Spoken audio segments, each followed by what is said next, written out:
think Dubai Creek has a reputation, certainly locally and regionally, and also internationally with some of the bigger events we've had. Is 17-18 is the iconic closing holes with you have the creek down the left side, you've got water down the right on both as well. So 17 is not a particularly long hole. It's maybe about 370 yards.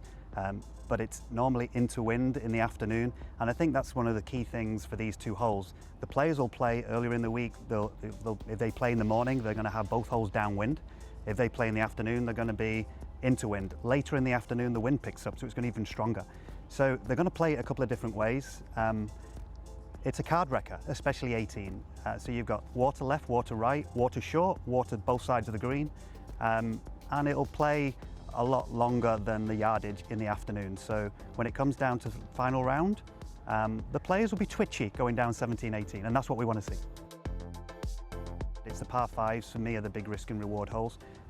Starting the back nine strong is really important for these players, and hole 10 is a good test of a par five. Some of the longer hitters will have to worry about water in front of them off the tee. There's water down the right. They'll need to try and narrow that tee shot down the left side, which is a little narrow, also feeds into the water. And then the second shot's over water and over sand, so it's a test. They'll either lay up or they'll go for it. I think most of the bigger hitters will go for it, but certainly there's a decision to be made on hole 10. Hole 13 is another. Hole 13 is an island green. Again, it's not the longest par 5, but they'll be coming in there with a long iron rescue, sometimes a 3-wood, depending on the wind. It's an island green. It's do you lay up and wedge it in, or do you have a go at it? Yeah, I think one of the features of Dubai Creek is sandy waste areas. We have quite a few sandy waste areas. We have quite a few bunkers. Some of the sandy waste areas run right up to greenside. So if you hit them, they're not a bunker and they're quite firm. So they're going to need thinking about. Again, it comes down to a little bit of course management, not to hit the wrong side of the green or miss the wrong side of the green, should I say. So it's an architectural feature of the course, sand.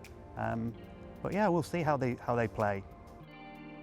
So hole 6, it's really intimidating, but the view, I think when you stand on the tee, you see the view down the creek, you see the yacht club, the hotel, the clubhouse in the background, and the marina, the yachts, and it just takes your mind off the golf hole for a while. And then as you come back in, then you see the enormity of the challenge. So you're on an island tee in the middle of the creek, so you've got to obviously navigate the creek to begin with. You have a lake on the left, you've got residential on the left, which has a nice framing of the hole. It's a dogleg right to left. You're probably looking about a 240, 250 yard layup shot. It's all about the tee shot for me. And try not to get distracted with the beautiful yachts and the hotel and everything else. For a lot of the players here coming to Dubai this week, it'll be their first time to Dubai.